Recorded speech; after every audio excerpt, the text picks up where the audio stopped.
welcome back everyone. So, in the last video I made about this subject matter and finding a genetic marker for various substance use disorders, I realized watching it I had some wrong arm, some cuts on my hand. So I wanted to show you I'm not self-harming. It came from this little critter right here. They don't like to be held, so it's sort of an instinctual reaction to them. They're prey animals, and so when they get picked up, it's sort of instinctual to kick off their fight or flight response because they think they're being picked up by a predator. They're very skittish animals, but she's a sweet little bunny, and I love her. I just wanted you to know that that's not self-harm. That's just me probably trying to clip her nails and getting scratched. I'm going to go put her up because she probably doesn't want to be here for the entire video, and she's hurting my arm. I can't hold her. Come on. It's okay. It's okay, honey. There you go. That's okay. There you go, sweetie. See, she needs to go back in her cage where she feels safe. I'll be right back. Alright, so on the last one I sort of gave some ethical or moral concerns about finding a genetic marker for various substance use disorders. And the FDA had a panel of speakers, and I took some screenshots and made some notes. But there was a few people on the panel that I think absolutely have their head wrapped around this perfectly.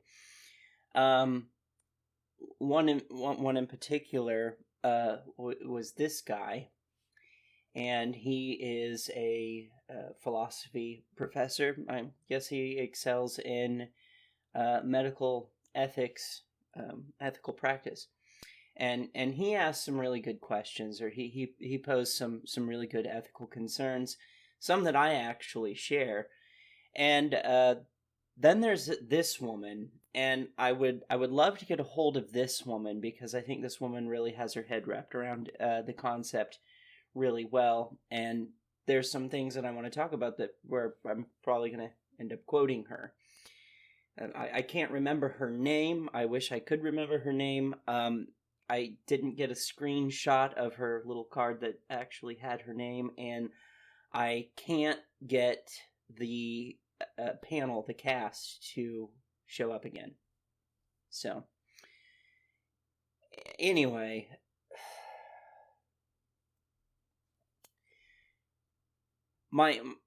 after watching that, the question that pops up in my mind is, so they've pretty much already found a genetic marker for substance use disorders.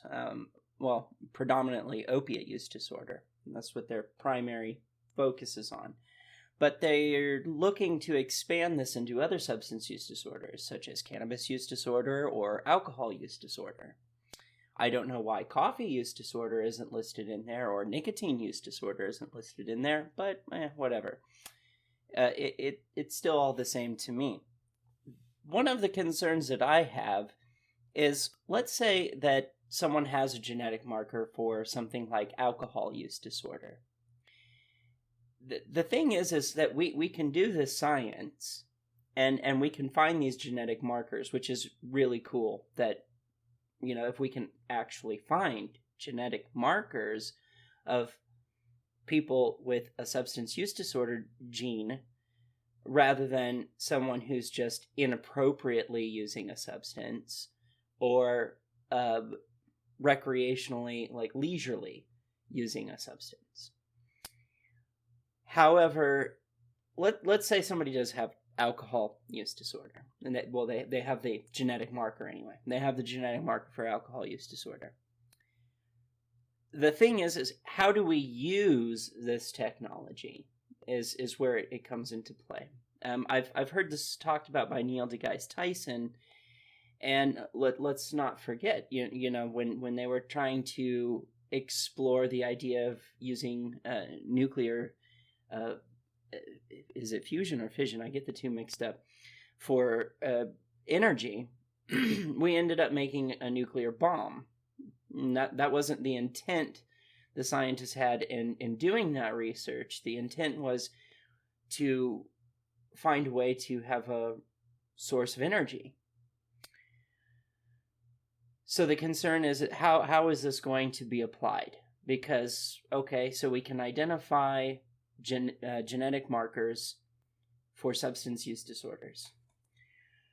So this person, somebody has a genetic marker for alcohol use disorder. Does that mean that we use that information and say empirically, hands down, you can never ever drink alcohol? Like have some kind of authoritarian legal presentation or thing come in and tell these people that have this marker for alcohol use disorder that they can't have any under any circumstance, that for this particular individual, because they have that genetic marker, they can never, ever, ever have it. Is that ethical? What if they are a person who engages in recreational drinking, like a beer every once in a while? But then when we find out that they have this genetic marker, do we then restrict them from alcohol over the possible or the fear of them developing alcohol use disorder? And this is the issue that I see in that, is using it in that kind of way. It's sort of a stigmatization of substance use disorders in general. Basically, you know, saying that, well, they're bad. They're I mean, look at it this way. Somebody could have the genetic propensity to have a particular mood disorder, like bipolar type 1, bipolar type 2, from their parents. But that doesn't necessarily mean that they are going to have it. And this is another thought that I had, is let's say somebody has the genetic marker for opiate use disorder.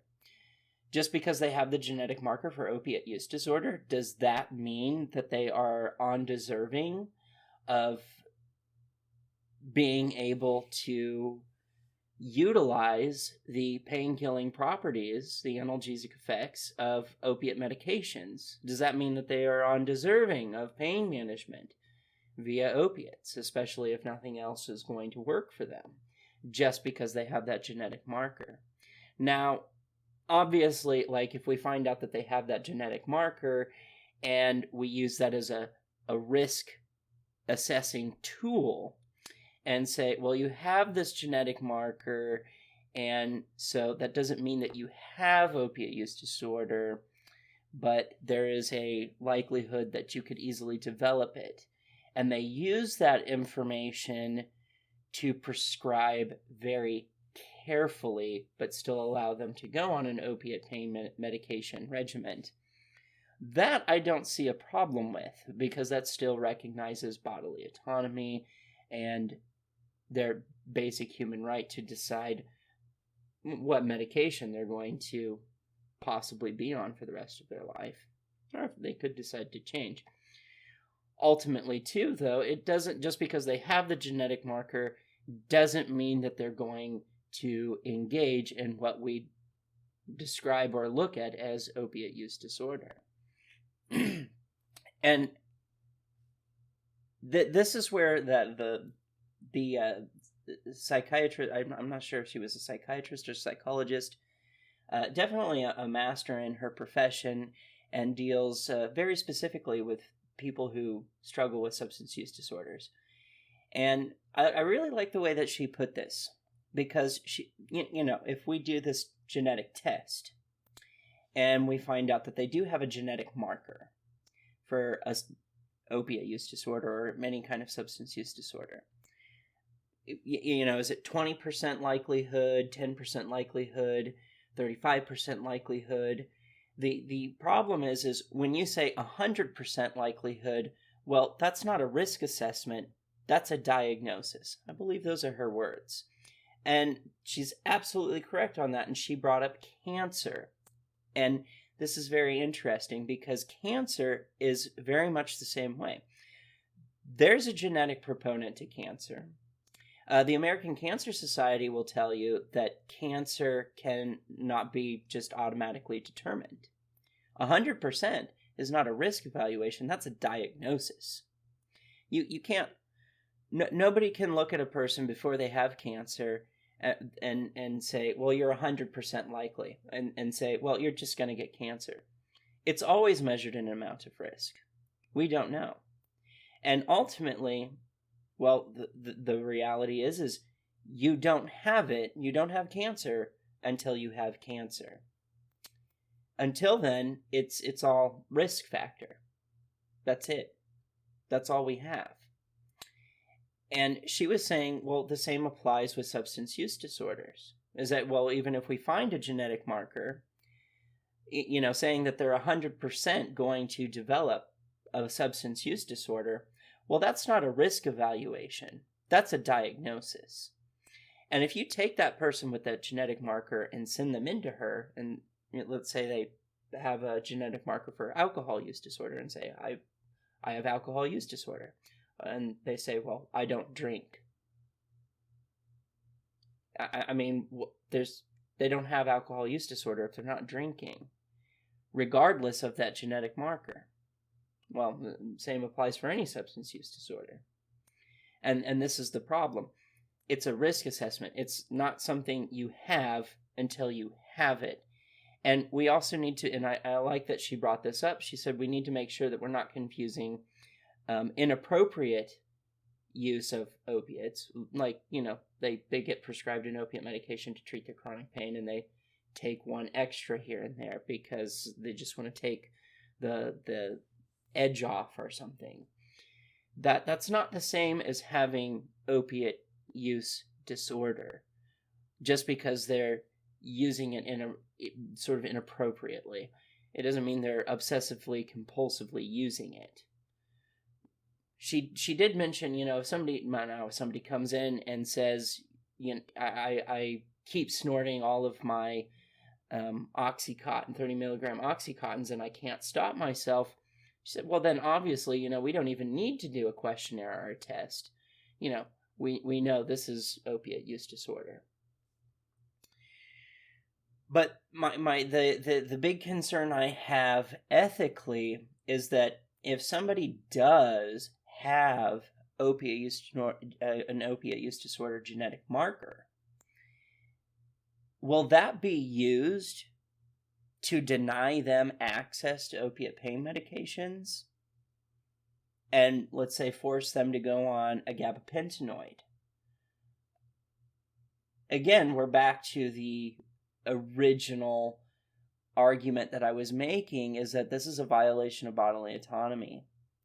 It's a human right violation, because you're condemning that person. Let's say that they're finally on their deathbed, they're on a gabapentinoid, and they're miserable and they hate it, and they just want to go on the opiate medication that they've never even had, but they've been denied it because of this genetic marker. And the amount of suffering is on multiple levels there, because they're being denied access something on their deathbed that they ultimately want, based off of a fear of developing a substance use disorder that they don't even know will actually occur. And especially if they're on their deathbed, I fail to see how that's relevant, or how that's relevant in any way. That's completely irrelevant. And just today I was on Twitter and I saw someone say just simply, well, opiates are addictive. Well, my response to that was, well, so what? A lot of things are addictive. A lot of things that we don't even really think about. Sugars, fats, salts, just to name 3. We don't think of them as addictive. but they really actually are very addictive. Maybe they're not as dangerous, but, well, I don't know.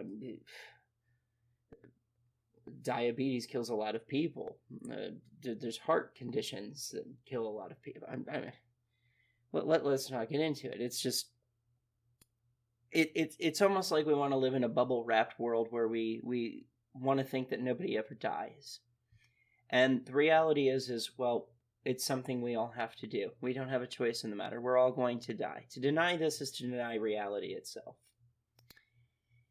And the big problem I have, it just sticks in the back of my mind, is somebody living a chronic pain patient's life in absolute pain, agony, and misery. I mean, just being a chronic pain patient myself, I can tell you, it's pretty shit. It's shit. It does lower your quality of life, and it can be very depressing. It's very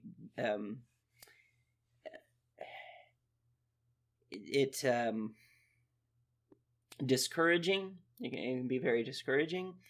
It's hard to do. It's very difficult to do. You have to be a very strong-willed person to persevere through it.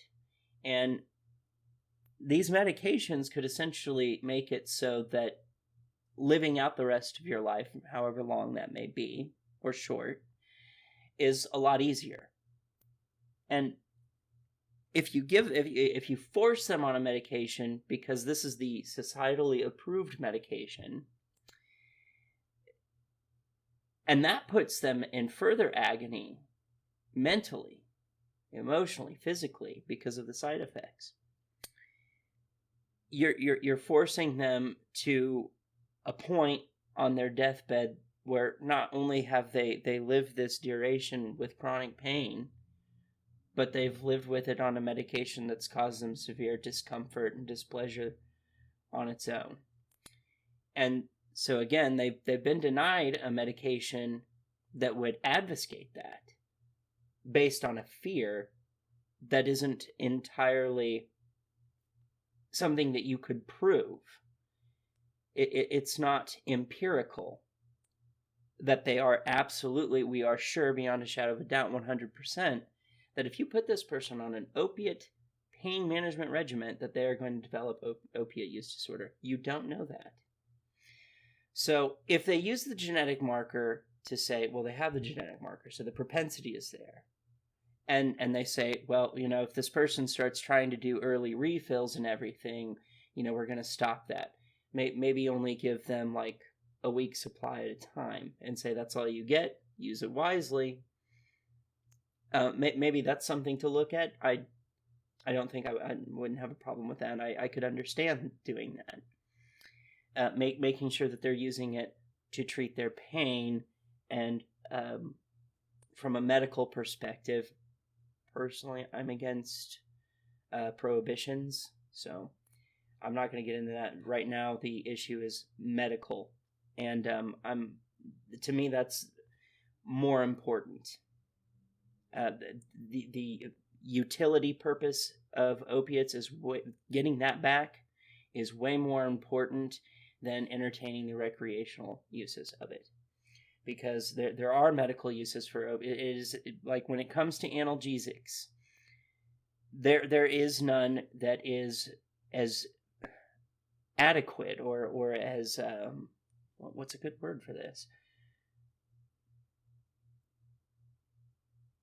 Yeah, when it comes to pain management and analgesics, that there is none known to humankind other than opiates and opioids that do what they do. Opiates and opioids, they are the sort of the prime of analgesics. There is no other analgesic out there that works better than them, known to humankind at this point. So the utilization of opiates in this sense for medical purposes has been taken away for the sake of those who use it recreational and have OUD. that's a, fixing that is the utilitarian aspect is more important to me than right now than recreational. That's recreational isn't a need, that's a desire that can be put on the back burner. But utilitarian argument, that's so much more important. We are talking about people's lives here. We're talking about quality of life. We're talking about life choices. We're talking about suffering. So I don't see how it's ethical to put somebody on a medication that makes so that they're already miserable from chronic pain. You put them on a medication that makes them even more miserable, and we're basically, as society and government agency, is telling them, we don't care how miserable you are. We don't care how much you're suffering. We don't care how much you don't like the effects of this medication. That's the medication you're on. That's the medication you're going to die with.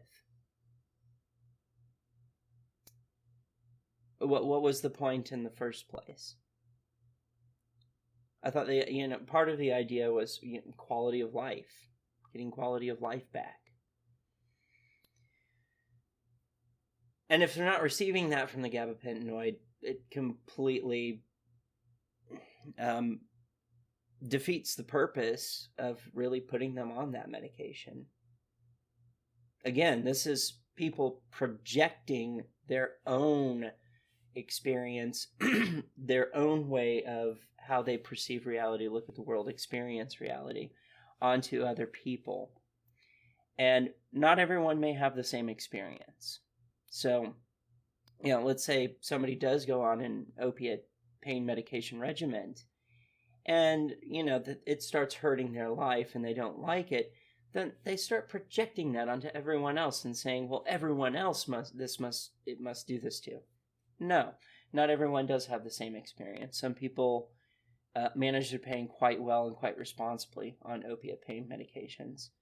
So, again, this is my big ethical concern, is that if we do find and utilize this metric of genetics and establish, like we say, okay, we found the genetic marker for opiate use disorder, and somebody with this becomes a chronic pain patient, is that going to be used to stigmatize them, to be used against them, to make it so that they can't get pain treatment? We're already seeing that now with the CDC guidelines the way that they are for opiate prescribing. If they find out that you're a drug user in the ER, I have seen stories where people have been just dismissed, kicked out, dropped by their doctor, abandoned, not treated at all. At all. And actually, I got permission from my friend to play this for you. This is his experience, personally. I'll play that for you now. I'm not going to tell you his name for obvious reasons, but I'll play it for you now.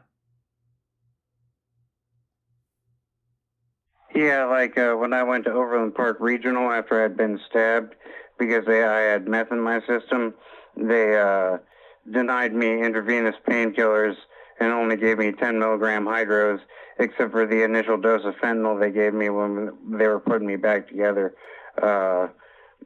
And as far as identifying genetic markers, that's like the pre-crime in Minority Report. That's saying you did something before you even did it. It's not ethical, I don't think. And it sucks that they denied me any IV pain pills or IV painkillers because it hurts to have had a sword go 12 centimeters into your neck and into your kidney and into your back. It's like some of the worst pain I've been in. It was morphine level pain, and they were just giving me 10 milligram hydros orally. The worst pain I've ever felt is when I had pleurisy. That's swelling of the lining around the heart and lungs. the pleural cavity. But anyway, every time I took a breath, it felt like I was being stabbed in the heart with a friggin' sword. It was horrible. And luckily, my doctor, at that time, it was like 2014 or something, and she gave me this cough syrup called Coughx that they don't make anymore. That's hydrocodone and guaifenesin. That shit, like, saved me. I was able to sleep. I was able to hack up the stuff that was in my lungs and take the antibiotic and not have diarrhea because of the constipating effects of the hydrocodone. And it was really the only thing I think that would have helped, because that pain was so intense. A sharp stabbing pain in your heart every time you take a breath. And that surgeon that put me back together called my doctor and told her to take me off hydrocodone, Valium, and Adderall because I was a meth head or whatever, just because I had meth in my system when I was admitted to the hospital.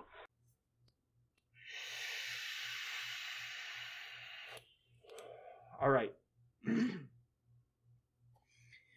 So he's sort of in agreement with me. A little bit of background information about him. He is a biochemist. He has a degree in biochemistry. And he also has a degree in mortuary science. Currently can't work because he has a severed nerve in his arm from being stabbed. And he also has a heart failure where his heart only operates at like 20% capacity. If he gains 2 pounds, he has to go to the ER, which they probably won't take him at this point. It's really scary. I mean, if he can't continue to get his heart meds and is forced onto the streets, he will die.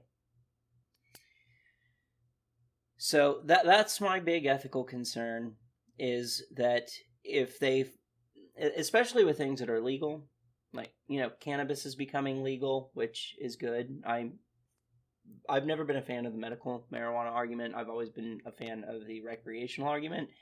If we have alcohol legal in this country, if you've ever used marijuana, you know that you can't rationalize this. It makes no sense when we have a substance like alcohol legal, and then you look at something like marijuana and it's like, this is illegal. Why?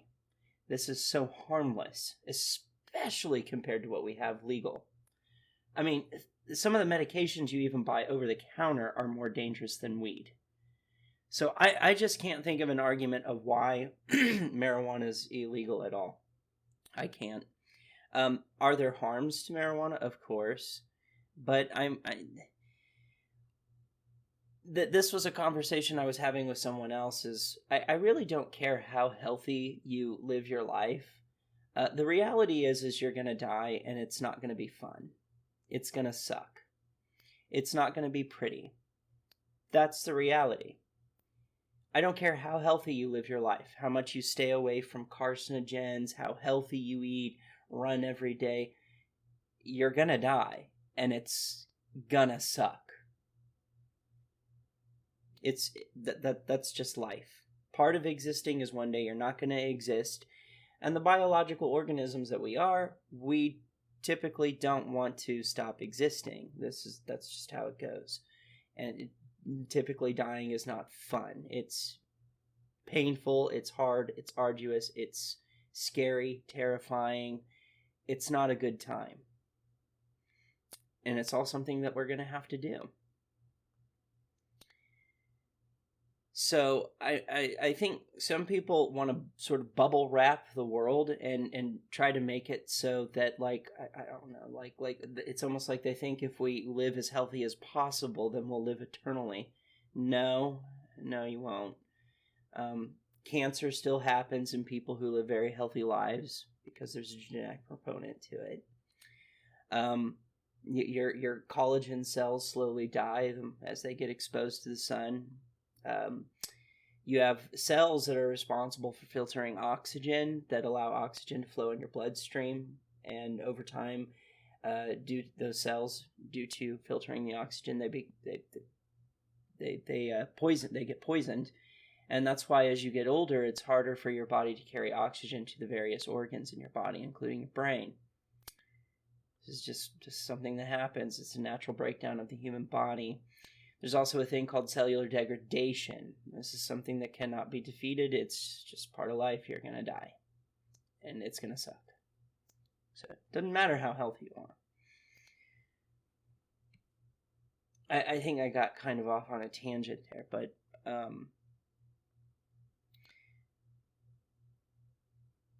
and I feel like I'd be reiterating if I said again. I'm going to say it again. My big concern is that if so especially with the legal stuff, like if somebody has alcohol use disorder, so let's say a government agency, society, and all that, they get their hands on this information and go, well, anyone with alcohol use disorder, genetic marker, or anyone with a cannabis use disorder, genetic marker. What if they come in and they legislate that these people with these genetic markers cannot participate in utilitarian or recreational, even when they're doing it if they go the recreational, even if they're doing it responsibly? Just automatically assume, oh, well, they're going to develop the disorder, even if they never do. Is that how we're going to do things? Because I don't think that that's a good idea. That, to me, that seems unethical. And I think we're making a lot of broad assumptions doing that too. That's my concern. I would leave the link to this FDA panel, but I can't get it to pull up. It doesn't play anymore. I don't know what happened. I sent an email off to the person who takes care of the web page for the FDA and asked them to see if they can fix that so that we can watch the seminar again. And hopefully they'll get that back up and running. And hopefully I can find this, like I said, I don't know if she was a psychiatrist, psychologist, or what it was, but very, very articulate, very, very intelligent woman. Would love to find her name and talk to her as well. But yeah, so this is my ethical concern. I know that the presentation on this could be a little bit better, and for those that haven't been watching my channel for a long time, I want you to know, no, this is not a good, the presentation is probably a little sloppy. I don't always have a sloppy presentation like this. I'm sort of, the reason why it's sloppy is because of the chronic pain and not being treated for it. I don't have a lot of strength, energy, whatnot. It's very painful to set things up and give the presentation that, like, that's like boom. Also, I've also kind of a fan of like beatnik type stuff. Like I like raw, unfiltered, uncensored. So you can see what it really is. It's not been scrubbed. It's the raw dialogue. This isn't scripted. It's 100% the real deal. And I'm a big fan of that. So that's another reason why. I'm a real human being. I'm fallible. I'm not perfect all the time. And when we present ourselves that we are like these crisp, clean, no edges, no jagged edges, it's like that's not very indicative of reality. So I think I covered all the bases here. If I left anything out or you have any questions or anything like that, feel free to leave them in the comment section. And I'll go ahead and leave the link to the FDA panel in case they get it back up and running. I will warn people that is, I think it's like 5 hours long. It's pretty long and it's pretty academic, and I think a lot of people don't like education for some reason. I don't know why that is. I think that's not a good sign. But it was phenomenal to see a philosopher on the panel. I'm really glad that they're bringing ethics into that, because that's definitely something that should be considered. The ethical and moral treatment of respecting bodily autonomy, and how that could lead to being a human rights violation. And one of the things that I'm really concerned about that people are not paying attention to is the amount of suicides that are taking place amongst those who have untreated chronic pain. And I would have to ask also, is that moral? Is that ethical? You give your patient an opiate to treat their pain, and they don't commit suicide, but they might develop OUD, opiate use disorder. I would say that's less of a ethical negative than not giving them an opiate at all and leading them down the road to suicide because of untreated pain. I think not treating them at all is more unethical than treating them with a taboo medication. Anyway, yeah. So that's sort of my thoughts on it, and I'll leave it at that. I'm out. Like, share, subscribe, comment.